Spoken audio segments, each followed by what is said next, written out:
C'est une règle imposée par la Constitution américaine. 60 jours, la limite pour obtenir une autorisation de la part du Congrès pour poursuivre un conflit, limite qui prend fin théoriquement aujourd'hui en Iran. Alors hier, le ministre de la Défense a fait valoir ses arguments dans une audition face au Sénat. Nous sommes dans un cessez-le-feu actuellement, ce qui signifie, de notre point de vue, que l'horloge des 60 jours est suspendue. C'est ce que nous avons compris, pour votre information.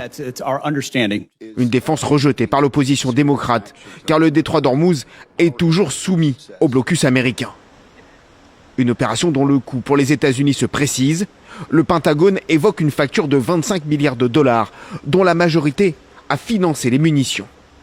Mais si désormais les tirs ont cessé, les belligérants instaurent une guerre de propagande.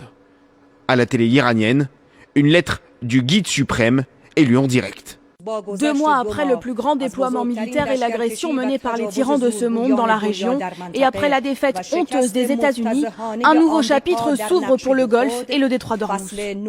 En face, Donald Trump publie des photos générées par l'IA. Sur celle-ci, il parle du détroit de Trump, une autre où il affirme que la tempête arrive.